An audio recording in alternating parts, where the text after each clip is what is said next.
selayaknya bayi yang dilahirkan ya, karena bayi itu yang menemani ya, sebagai bantalnya itu ya di hari-hari itu. Bawa ke sungainya itu digendong pakai selendang, jadi seperti bayi itu gendong. Nah nanti sampai sungai, nomor satu kita merasa dekat, artinya ada rasa kita di situ, ada kesadaran kita di situ. Istilahnya seperti kita berbagi kesadaran itu. Maka pengaplikasian 4 hal yang terbentuk bawaan dari badan itu memang sifatnya unsurnya raga. Maka banyak paham yang walaupun nggak semua itu disebut kanuraga gitu. Jadi basicnya kanuraga itu sendiri adalah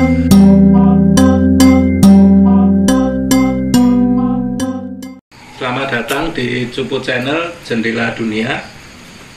Kita akan melanjutkan obrolan episode sebelumnya tentang sedulur pribadinya manusia. Kalau dalam episode sebelumnya kita bahas tentang 4 unsur yang ada di manusia semasa di kandungan. Kali ini kita akan melanjutkan tentang 4 unsur yang menemani manusia saat lahir. Monggo Mbak Sulis. Ya,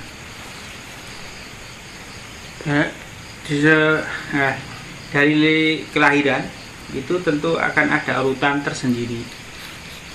Seperti yang episode lalu itu, dari 4 unsur air, api, tanah, dan angin itu menjadi jabang bayi. Dan kelahirannya itu disertai dengan unsur-unsur yang terakhir pada saat kelahirannya, yaitu kadang marmati, itu kakang samarmati atau perasaan was-was dari ibunya. Kokek-kokek itu menjadi tersendiri. Kemudian kakang kawah, kemudian adi hari-hari, getih, puser ya. Kadang marmati sendiri itu hanya sesaat, sebentar itu aja. Kemudian dalam kehidupannya itu tidak menyertai, tidak ikut dalam proses mempengaruhi si jabang bayi. Tetapi biasanya untuk menghormatinya ada upacara untuk menghormati kadang marmati itu. Kemudian kakang kawah juga demikian, karena berwujud air itu juga akan hilang karena kemudian itu di hari-hari ada di sendiri itu nanti ada proses ngerumat atau itunya, ada upacara sendiri untuk menguburkannya selayaknya bayi yang dilahirkan ya, karena bayi itu yang menemani ya, sebagai bantalnya itu ya di hari-hari itu. Nah maka itu dihormati. Kemudian dalam prosesnya itu akan kembali kalau dalam kepercayaan Jawa ya, itu akan kembali ke rahim ibunya lagi untuk kelahiran adiknya nanti. Kemudian getih itu yang sisa-sisa kelahiran itu. Kemudian puser ya, itu kemudian akan disimpan oleh ibu atau orang tua menjadi semacam obat untuk menemani hidup anaknya itu. Biasanya setelah kering, puput puser itu, artinya puser itu copot dengan sendirinya, kemudian itu akan disimpan oleh orang tuanya. Dalam kepercayaan bisa untuk mengobati si anak kalau nanti anak itu mengalami gangguan, umpamanya sakit perut atau apa itu, nanti ada acaranya itu puser itu nanti dijarani kemudian airnya diminumkan, katanya begitu. Kemudian banyak yang nyimpen. Iya, banyak yang nyimpen. Kemudian pas hari-hari ya, di hari-hari sendiri itu kan di petak atau dikubur. Kalau laki-laki biasanya itu ada di, kalau kepercayaan Jogja ya, saya nggak tahu pasti di luar ya. Yang saya tahu kalau laki-laki, bayinya laki-laki akan dikubur di sebelah kanan pintu utama rumah ya, sebelah kanan. Kalau bayinya putri atau perempuan itu dikubur di sebelah kiri pintu utama rumah. Kalau ada tempat lain ada yang juga, kalau putri ada di dalam, kalau putra di luar. Itu saya nggak tahu sebelah mana, tapi saya pernah dengar begitu. Kalau malam dikasih lampu. Nah, itu penghormatannya memang kalau pas ngubur itu supaya, karena itu menemani sewaktu bayi itu di kandungan, maka pas ngubur disertai biasanya apa yang membuat supaya besok si bayi ini menjadi pinter atau apa, maka disertai. Kalau di sini ya saya pulpen atau potelot, buku. Kalau aman pinter ngaji yo kayak apa kayak tulisannya apa gitu. Itu suatu penghormatan. Kemudian atasnya dikasih bunga dan air. Namanya itu kalau di rumah itu aruman gitu ya kan. Kalau sebenarnya bunga itu untuk menyelamur bau yang akan timbul pas itu kan dikasih bunga supaya baunya tidak anyir atau bagaimana, kan itu mengalami pembusukan, dan itu bunganya di atas itu untuk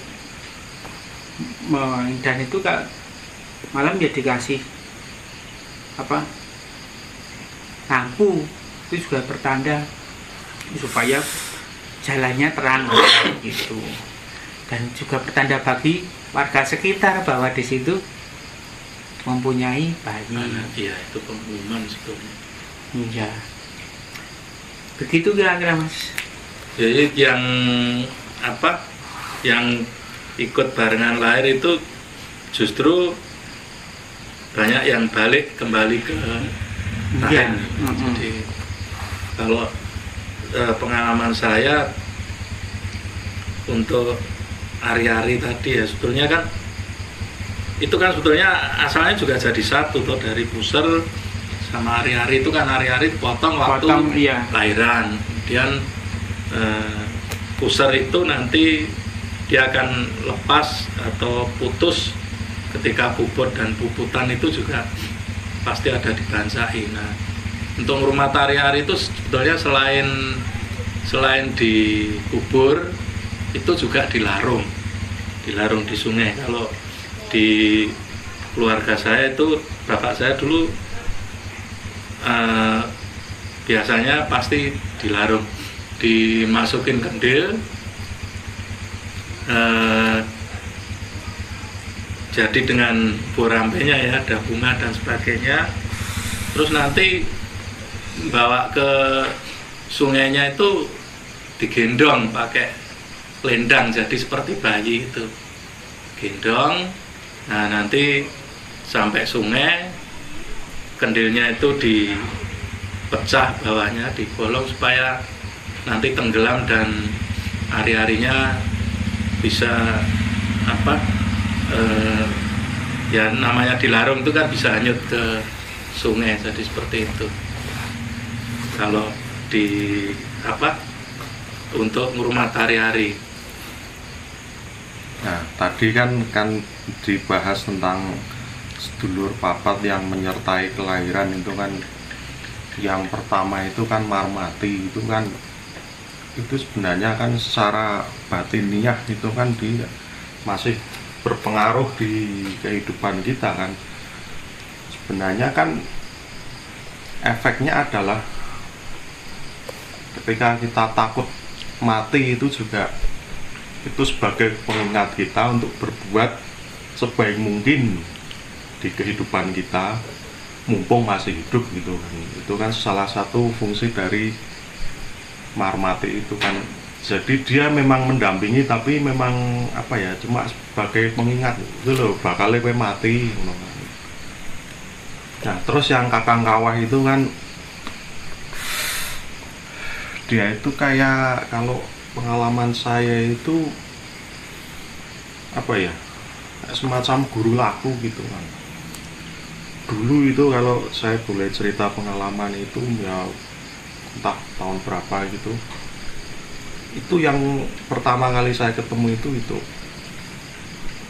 Jadi dia kayak, tapi ya karena jadi mirip seperti saya, cuma dia bajunya apa ya, abu-abu gitu kalau nggak salah gitu. Kayak dia terus istilahnya, ini pengalaman batin kan, kayak menggandeng, ayo melaku golek sejati urip kepiye gitu kan. Jadi kayak membimbing saya lagi, kowe ngene lho, terus gini gitu kan. Nah itu yang kakang kawah. Nah terus kalau yang adi hari-hari itu nanti dia berpengaruh ke alam bawah sadar kita. Jadi pada waktu proses penanaman atau pelarungan itu, kalau penanaman itu tanahnya itu berpengaruh gitu. Misalnya kalau ditanam itu daerahnya itu angker, gawat, kliwat, banyak istilahnya arwah gentayangan dan istilahnya yang negatif itu nanti berpengaruh ke alam bawah sadar kita. Jadi gampang piye gitulah. Nah terus yang sedulur getih itu yang lahir istilahnya wujud darah itu kan, yang menyertai itu kan rah. Rah itu nanti dia berfungsi sebagai raso. Raso itu beda dengan roso. Kalau raso itu ibaratnya itu ranting cabang gitu kalau di pepohonan, sedangkan kalau roso itu yang jumeneng atau deleknya itu. Nah aplikasinya yang sedulur raso, rah atau rah itu di situ. Dia menjadi semacam kayak ya seperti itulah, seperti aplikasi kayak emosi dan lain sebagainya. Itu kan sebenarnya perwujudan dari raso itu sendiri, sedangkan yang roso itu yang anteng gitu kan. Nah itu seperti itu. Jadi kalau kita ketemu sedulur papat itu sebenarnya kan nggak instan bisa ketemu langsung 4 itu juga nggak juga. Itu nanti setelah ketemu yang pertama, yang kedua nanti bisa bertahun-tahun atau puluhan tahun, terus yang ketiga bertahun-tahun juga. Jadi memang ini laku ini kan seumur hidup itu kan, sampai kita bisa benar-benar menemukan pansernya itu gimana gitu kan, rasa jatinya itu seperti apa. Nah seperti itulah. Jadi kalau aplikasi di dalam sedulur papat, di dalam dunia spiritual itu memang itu sebenarnya prosesnya lama itu. Ketemu pun kita belum tentu bisa mengendalikan. Mau ketemu itu adep-adepan gitu kan misalnya. Nah pengendaliannya gimana itu nanti juga berproses lagi gitu. Nah seperti itu sih saya gitu. Jadi tetap hidup tapi di alamnya beda. Jadi kayak apa ya, ada semacam kontak batin gitu kan. Yang tahu ya kita sendiri gitu kan. Ketemunya satu persatu gitu. Satu persatu. Itu jaraknya itu bisa bertahun-tahun. Karena tahapan pengenalan atau gimana? Itu pengenalan dulu. Pengenalan aja itu bertahun-tahun gitu kan. Kecuali kalau dia memang bakat gitu kan. Kalau istilahnya di agama gitu ada istilah karma baik, itu mungkin karena di kehidupan sebelumnya dia udah nabung karma baiknya, terus di kehidupan sekarang panen dia bisa langsung ketemu, istilahnya ketemu dalam waktu yang singkat gitu. Itu juga bisa. Jadi ya tergantung anu juga sih apa, nasib lah nih. Atau mungkin ketemu itu dalam suasana atau situasi kondisi yang tertentu, nanti yang datang Ya karena pemicu itu pasti ada. ya yang datang apa gitu kan. Nggak barengan. Nggak barengan pokoknya gitu kan. Nek barengan seni meeting. Keliru Zoom. Meeting wih. Ngerangkul apa meeting? Ya maksudnya kan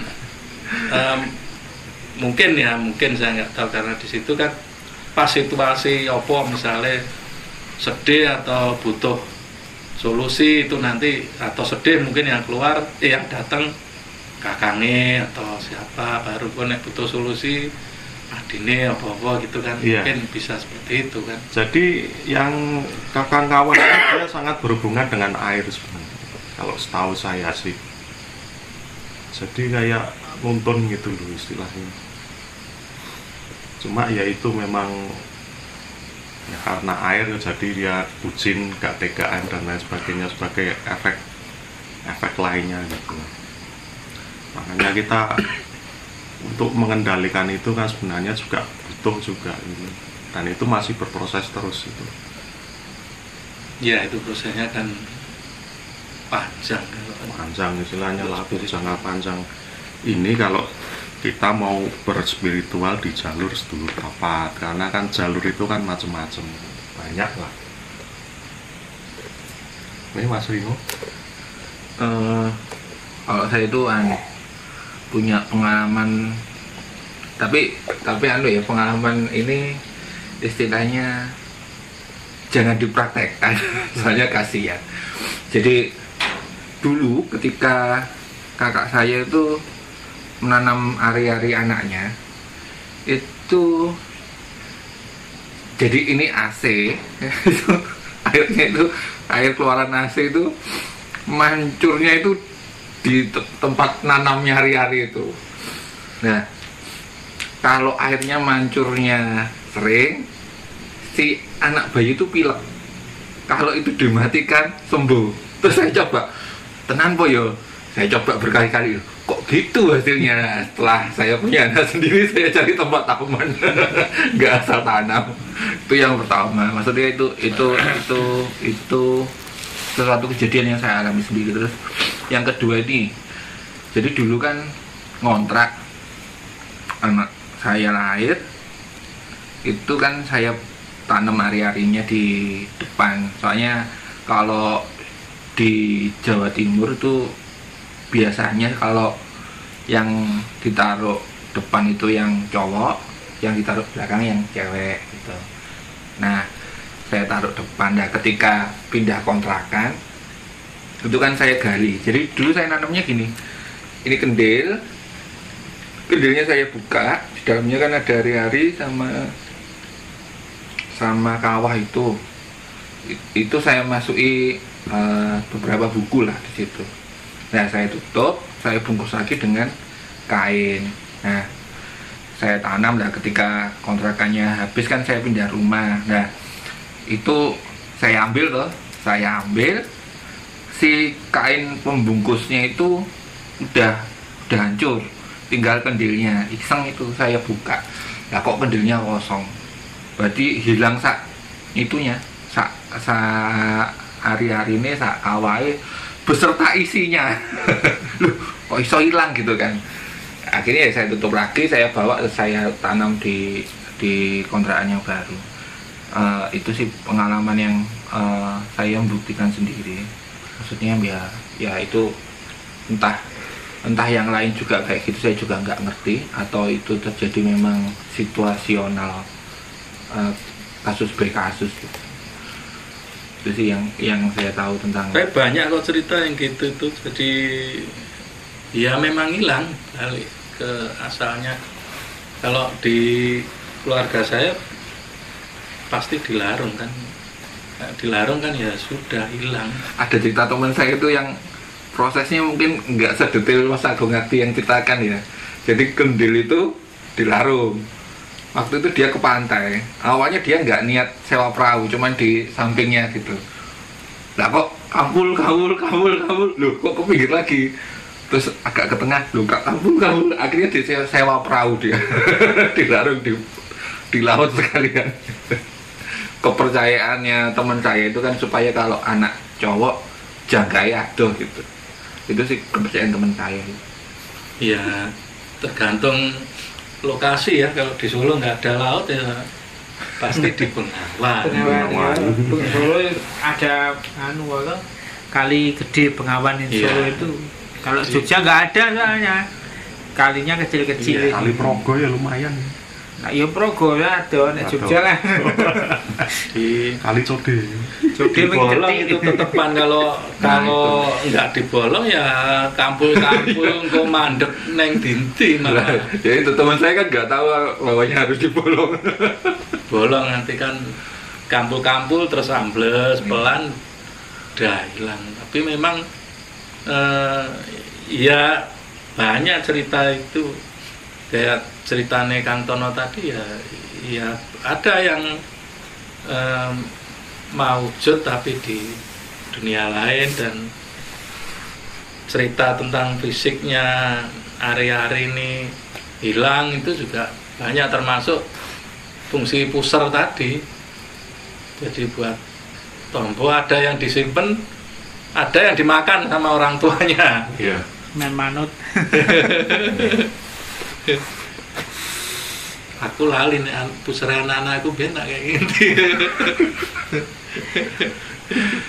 Yang jelas tempat nanam pusar saya kan rumahnya udah dijual.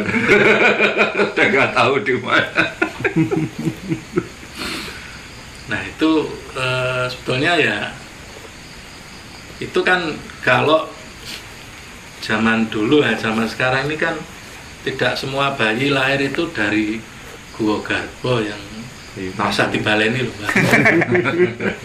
Nek sesar itu ya, tapi ya tetap aja komplitannya itu Tetap ikut ya. darah samaan itu tetap Ada. ada ya. Anak saya dua sesar semua, dan ya sama tetap ngeruat hari-hari sama Iya, ini kalau itunya sama, cuman nggak lewat Margoino. ya. Itu mungkin untuk aplikasi yang lain untuk sedulur papat ini kira-kira apa Mas Tanamnya? Ini kalau aplikasinya, kalau sedulur papat, cuma saya kan versinya kan apa ya, jadi apa mau saat ketemu nih gitu loh. Nah, ada salah satu poin yang penting ketika kita merasa ketemu diri sendiri, wujud kita gitu kan, apakah itu sedulur atau bukan. Cara membedakannya adalah kalau itu sedulur, nomor satu kita merasa dekat, artinya ada rasa kita di situ, ada kesadaran kita di situ. Istilahnya seperti kita berbagi kesadaran gitu.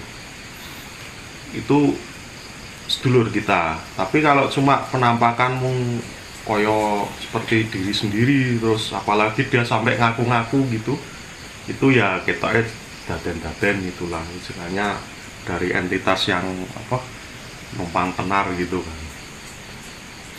Nah, kalau yang sedulur yang tadi unsur itu kan sebenarnya itu ya nuwun sewu, itu sebenarnya mewakili 4 unsur bumi. Kalau kita bicara gaibnya itu 4 unsur danyang utama bumi. Danyangnya bumi atau lemah itu, terus danyangnya api, danyangnya air atau danyangnya udara, itu sebenarnya ada namanya itu kan. Nah, sedulur yang unsur itu adalah jembatan kita, penghubung kita dengan makrokosmos itu, yang istilahnya gaibnya dari 4 unsur itu penghubungnya lewat sedulur itu. Ini kalau pengalaman saya seperti itu.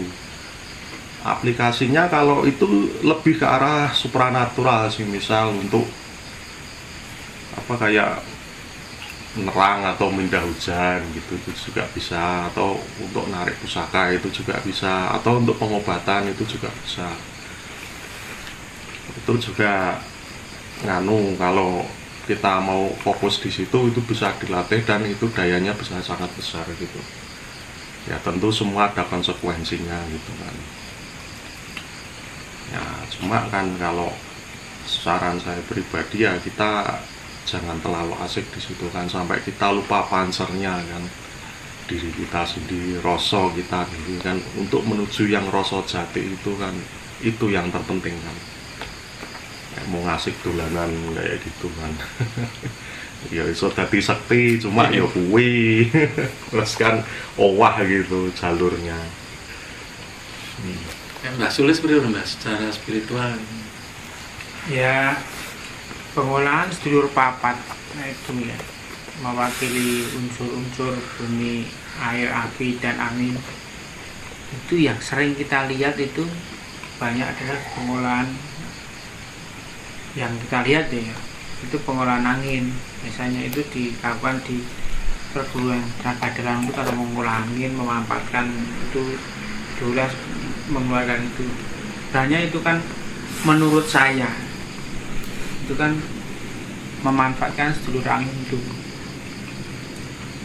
Terus kalau sedulur yang seneng-seneng itu, yang apa, udara itu ya, itu kalau diolah itu nanti timbulnya ilmu-ilmu pengasihan, maksudnya dari kesenangan yang mengutamakan kesenangan, cinta dan sebagainya. Itu kan memanfaatkan sedulur itu supaya bisa gaduh rasa senangnya dengan yang dituju, kemudian ya begitulah akan ketemu, dan itu pelet biasanya. Kemudian kalau itu yang apa, angin itu angin yang kesenangan. Kemudian air dan tanah biasanya itu dimanfaatkan, salah satunya untuk pengobatan, hanya kan menggunakan air dan tanah. Kok saya racu ya, yang angin itu tadi kan tenaga dalam biasanya itu ya. Kemudian bisa untuk pelet itu, yang kesenangan itu Air kok. Air. Kemudian yang tanah dan air itu selain fungsi untuk itu, kemudian untuk pengobatan. Biasanya nyambati, karena kekuatannya besar, nyambati ke ibu bumi, atau medianya bisa ke air lewat tanah. Salah satu media air yang mengkristal itu wujud garam. Nah itu juga kalau sedulur papat itu ya, saya juga cerita pengalaman lagi yang hubungannya dengan 4 unsur itu kan. Dulu itu kan saya senengnya itu kan kalau malam purnama itu di tempat wingit itu, istilahnya semedi di situ malam-malam gitu kan. Itu tujuannya untuk menguatkan sedulur itu kan, kita berjemur di bawah sinar bulan purnama gitu. Itu untuk menguatkan sedulur itu kan. Pernah itu saya ritual gitu kan, saya tancap hidup pompat gitu kan. Jadi kan posisinya kan gini, kalau versi saya itu kan angin di depan, api di belakang, sebelah kiri air, sebelah kanan tanah. Itu saya tancepi itu kan. Terus pas sila meditasi gitu kok tiba-tiba si air itu ngomong, aku rasa nong dupo kok semua itu dupo. Tahu-tahu itu duponya itu mati sendiri gitu. Duh, gak cikur ini. Kok tak semut mana itu nggak mau nyala. Sampai tak keringkan gitu, tak semut mana nggak mau nyala gitu. Oh, yang lain nyala. Nyala semua sampai habis. Saya widok, saya ragelem gitu. Itu juga salah satu pengalaman saya itu. Ya ada tapi nyata itu kok cuma satu itu. Sosok ya nggak kompak ya. Ya karena itu kita sudah kenal, cuma pengendaliannya kan belum sepenuhnya gitu kan. Sebenarnya kan kalau kita bisa menyeimbangkan itu pada posisi atau komposisi yang pas itu kan, kita akan lebih mudah untuk ketemu sama pancarnya. Itu kalau kita niatkan ke situ, Iya. ketemu pancernya. Nah terus gimana itu kelanjutannya habis dupa mati? Habis dupa mati ya udah terus ya bubar, wis mati. bubar ya wis. Dupane ngenteni dupane entek terus bubar mulih kan. Mulih ya turu. Ya wis kelanjutane ngono kuwi. Itu ada pengalaman juga itu waktu ada mbah saya dulu, ada orang yang pengen keinginannya terkabul. Itu sama Mbah disuruh mandi malam. Setelah mandi beberapa hari itu ya, itu hari mendekati, kalau 7 hari itu udah hari keempat itu dia nganu batal namanya. Karena rumangsane itu dilututke 4 orang. Cah cilik iki diusah tetep nang kono kuwi ora gelem lunga. Ya 4 orang itu izin. Sedulur papatnya itu ya? Iya ikut katanya. Nah, siangnya kan bilang gitu sama Mbah. Wah, urusin aku kalau cah bocah-bocah aku papat nganu saya suruh pergi gak mau. Ya enggak bakal mau, wong itu kamu sendiri kok. Oh iya toh, iya. Jadi sejak meeting. So meeting rebukan. Dulu ada yang pengalaman seperti itu. Nambahi teori. Jadi saya lupa bahasa kunonya apa, cuman saya terangkan dengan bahasa kekinian atau bahasa saya aja deh, gampang ya. Jadi teorinya itu teori badan emas. Teori badan emas itu jadi badan itu kalau bahasa kunonya kan mandala, disebut mandala atau wadah. Nah, teori badan emas sendiri itu adalah metode untuk mengaktifkan badan terbaik. Nah, salah satu caranya untuk mengaktifkan badan terbaik itu adalah mengenali dari 4 unsur utama itu, walaupun unsur-unsur tadi itu nanti jadi katakanlah tanah sama air jadi apa? Jadi gabah mungkin, jadi apa gitu ya. Itu nanti ada percampuran macam-macam yang bisa jadi elemen yang sangat banyak sekali.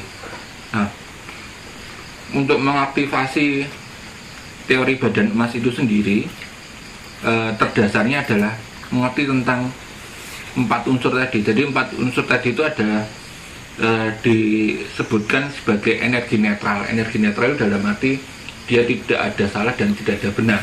Jadi dia netral.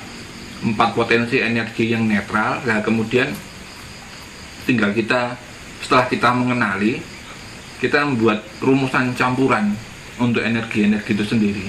Nah dari campuran itu bisa banyak pengaplikasian macam-macam.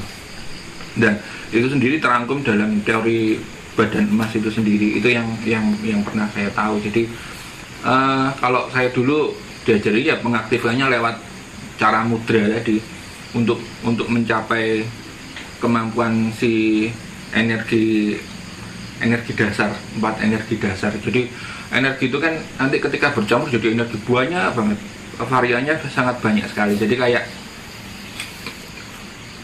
gini, nerang udan, katakanlah nerang udan itu yang dipakai apa? Bisa pakai angin murni, bisa, atau angin dicampur air, bisa, atau api dicampur angin, bisa, api dicampur air juga bisa. Jadi tergantung metodologi mana yang mau dipakai.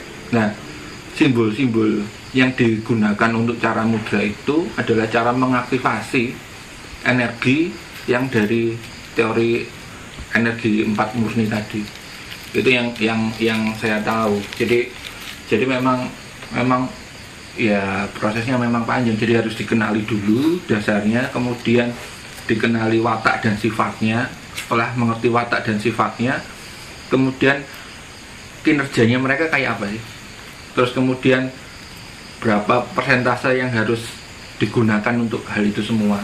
Soalnya kadang memang ada yang dicampurkan antara tanah dan air gitu ada lagi yang agak sulit itu antara api dan air, itu kan suatu yang bertolak belakang, tapi ketika itu dicampurkan energinya itu bukan jadi satu tapi jadi gumulung kayak gitu. Jadi ya itu kan memang salah satu potensi energi besar yang menyertai kelahiran manusia itu yang sebenarnya diaktifasi untuk mencapai teori badan emas itu sendiri.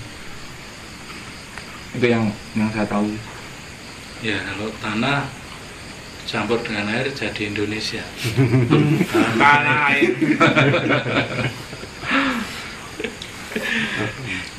Jadi yang penting itu kan memang kalau kita sudah mengenal sedulur-sedulur itu kan, terutama yang 4 unsur itu kan, aplikasi selanjutnya adalah mengendalikan, dan itu salah satunya adalah menyepuh istilahnya kayak apa ya, kalau secara pemikiran itu kan dicari hakikatnya, filosofi atau apa gitu,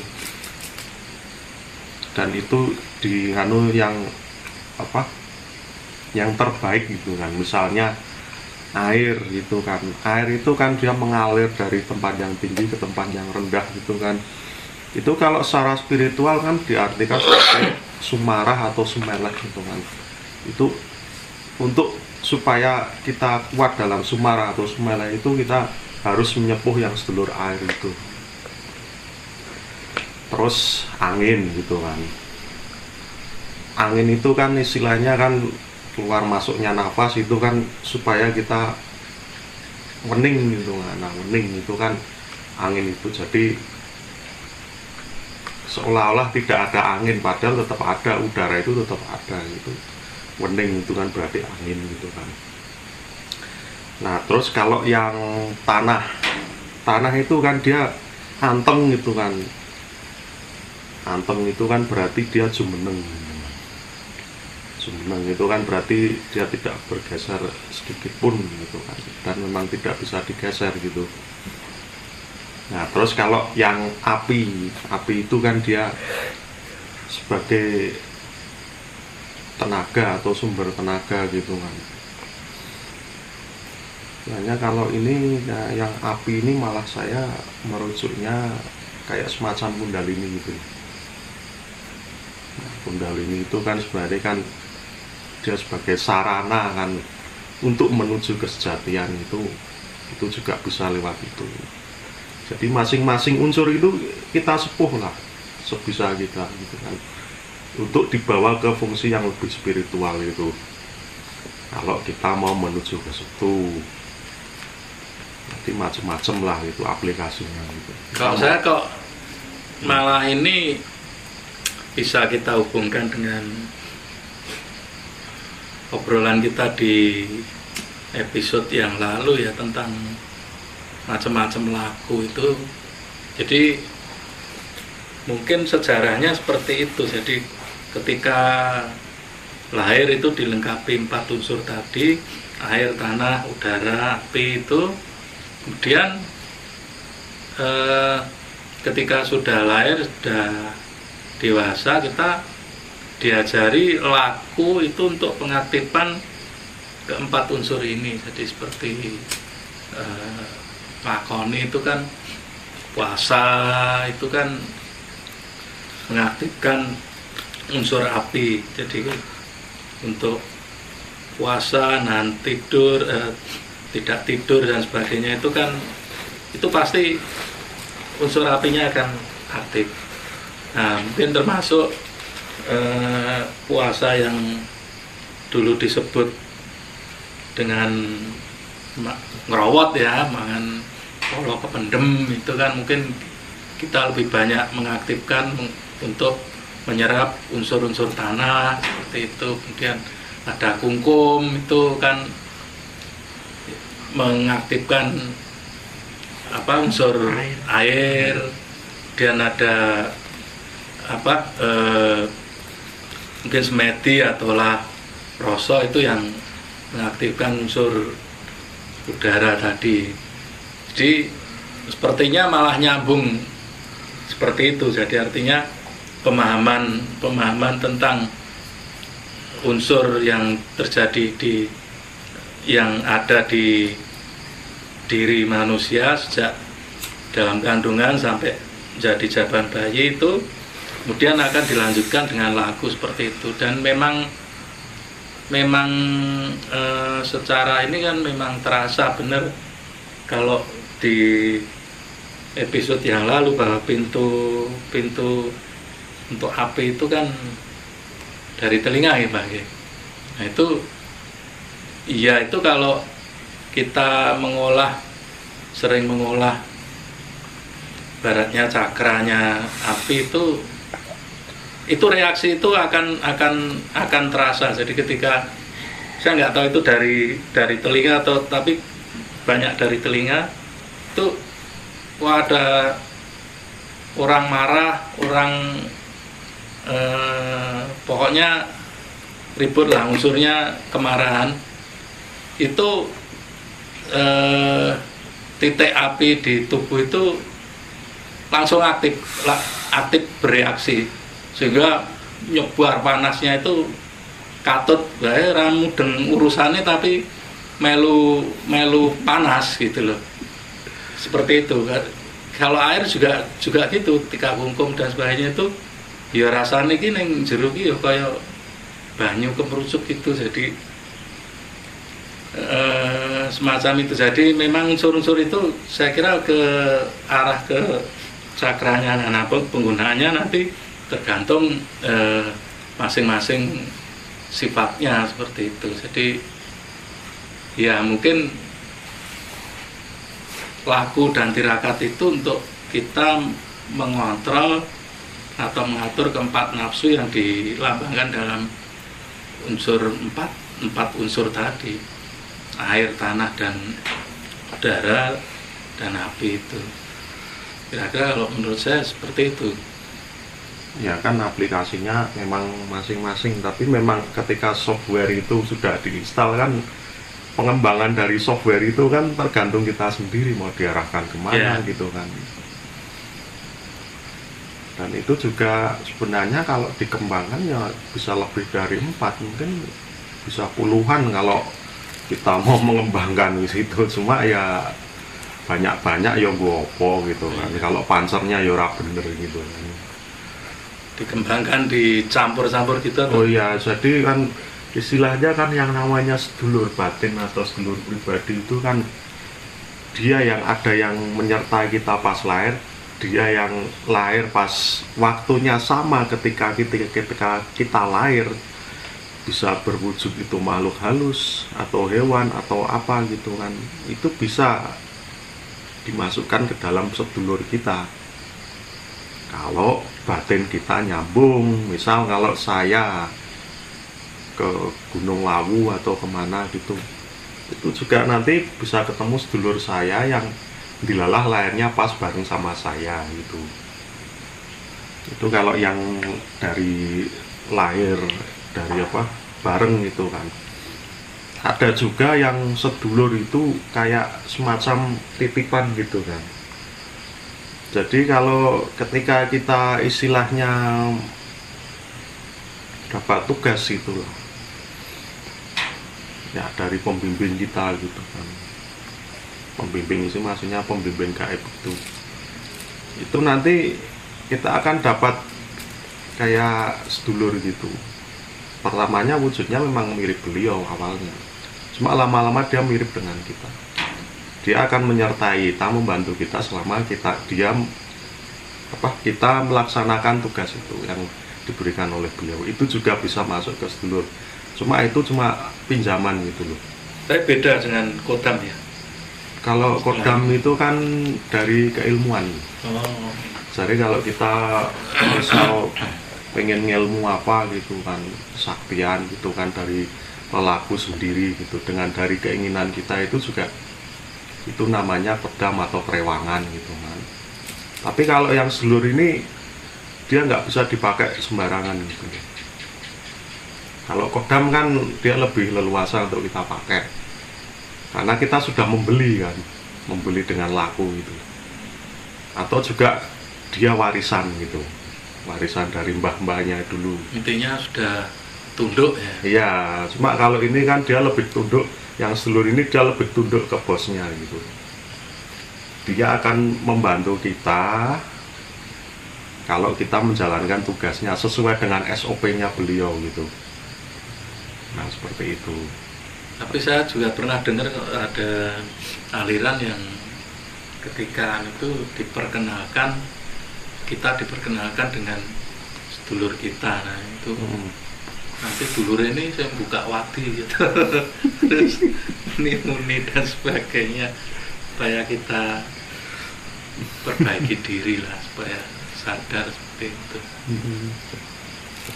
Dan juga kalau sedulur itu juga pemahaman kita itu seperti apa tentang sedulur. Kalau kodam atau perewangan itu kita masukkan ke dalam sedulur, ya nggak apa-apa kalau memang pahamnya seperti itu, menurut saya. Jadi ya bebas wae sih mau menganggap sedulur atau enggak gitu. Iya. Awang sing nonton subuh termasuk sedulur ya toh. Lah ya itu. Sedulur subuh ya toh. Sedulur cukur. Jadi memang basicnya itu ketika kita membahas tentang sedulur papat, itu pengaplikasiannya itu lebih banyak ke kekuatan raga. Jadi karena raga kita terdiri dari 4 unsur itu, maka pengaplikasian 4 hal yang terbentuk bawaan dari badan itu memang sifatnya unsurnya raga. Maka banyak paham yang walaupun nggak semua itu disebut kanuragan gitu. Jadi basicnya kanuragan itu sendiri adalah walaupun itu tidak semua paham kayak gitu ya, tapi ada beberapa paham yang kalau basicnya dari 4 unsur bawaan lahir yang membentuk badan ini itu disebut kanuragan. Jadi ya memang itu istilahnya sumber hidup fisik kita. Jadi banyak ilmu kanuragan yang mengacu pada situ. Salah satu contoh kayak ilmu kebal. Ilmu kebal itu ada yang memanfaatkan unsur tanah, ada yang memanfaatkan unsur udara. Jadi kalau udara itu yang biasanya lembu sekilan dan segala macam, jadi dia ada jarak sebelum menyentuh kulitnya itu ada, itu biasanya memanfaatkan aliran udara. Ada lagi yang memang unsur tanahnya itu biasanya kalau dibacok muni cengkleng, nah itu sampai ke kulitnya, jadi kulitnya sampai istilahnya keras kayak gitu-gitu. Jadi ya memang itu apa ya, itu kita dibekali itu dari lahir memang. Jadi ya untuk diaktifkan atau tidak diaktifkan itu sebenarnya kan pilihan dari kita sendiri mau digunakan untuk apa. Dan itu sebenarnya tidak ada sangkut pautnya dengan baik dan buruk, sebab yang buruk itu kan pikiran manusia. Jadi semua hal bisa dimanfaatkan jadi buruk dan semua hal bisa dimanfaatkan jadi baik. Itu sih. Kalau sifat ilmunya kan netral. Iya, semua ilmu itu kan netral, tergantung penggunaannya. Itu Mbak Sulis ada tambah lagi atau? Kelihatannya cukup itu. Ya. Oh ya kan, kalau mau belajar tentang sedulur papat itu ya nggak memang anu sih. Kalau memang ada jatah di situ ya bisa lah. Cuma kan memang yang sangat disarankan adalah kita kan nggak terus mencari-cari gitu, ngoyo gitu. Kalau nganu ya, kalau memang ketemu itu ya itu udah rezeki kan, memang rezekinya di situ untuk diolah. Cuma kalau kita terlalu ngoyo mencari-cari malah nanti ketemunya sing daden-daden gitu kan. Iya, sedulur kan, tapi ya jebul kok. Iya. Ada tambahan lagi itu gini. Kadang untuk mencari sedulur dominan itu bisa dilihat karakternya dari ketika kita weton lahir. Dari weton lahir sendiri itu bisa menentukan karakter dominan. Nah, karakter dominan itu kenapa? Karena dipicu dari ketika gelombang itu besarnya pas apa lah pas dia itu lahir. Makanya ada hitungan weton kelahiran itu sendiri dan menggambarkan sifat yang dominan itu apa, walaupun sifat-sifat yang lain juga ada, tapi biasanya karakter dominannya apa gitu. Makanya kan ya kalau zaman modern ya paling gampang lihat itu film Naruto itu. Makanya kan di Naruto sendiri kan ada tuh yang dia dominan cakranya apa, dia karakternya apa. Bukan dia tidak mempunyai yang lain, tapi yang lebih dominan yang apa. Dan itu sendiri kalau di istilahnya kanuragan itu biasanya kalau yang dia punya yang dominan, ya itu biasanya yang diolah duluan karena dia lebih gampang mengenali. Makanya kalau laku-laku tertentu atau melakoni itu kadang-kadang dihitung berdasarkan tanggal lahir si pelakunya itu sendiri, melakoni untuk apa, dimulai untuk hari apa gitu. Kadang-kadang hal-hal itu yang digunakan untuk lebih memperjelas tentang karakter elemen energi yang dominan dia miliki. Jadi memang seperti yang diutarakan Mas Rino ini kan, selain dari weton itu juga watak kita dari kecil itu dominannya apa. Misal dia sejak kecil kayak seneng ngatur-ngatur gitu sama teman-teman sepermainannya, nah itu dia berarti watak dominannya angin gitu. Atau dia nesunan gitu, singgung sidik nesu itu ngejak gelut, nah itu berarti dia api gitu kan. Nah kan terus sejak kecil dia ngeyel gitu, mau ngalah gitu, berarti dia tanah. Atau dia pasrah nerimo, dia apa-apakan sama temennya, berarti dia dominannya air. Itu juga bisa dilihat dari watak dia, bawaan dia sejak kecil itu seperti apa itu. Ya, tapi kalau untuk mengenal dan membedakan itu sedulur atau bukan, itu kita sebetulnya bisa melihat dari kakak. Kalau itu tercantum di kakak itu berarti saudara, sedulur tunggal bapak ibu. Ya, tunggal kakak. Masalahnya kan ngono sing diselike. Demikian obrolan kita tentang sedulur. Kita akan ketemu lagi di episode berikutnya. Sampai jumpa.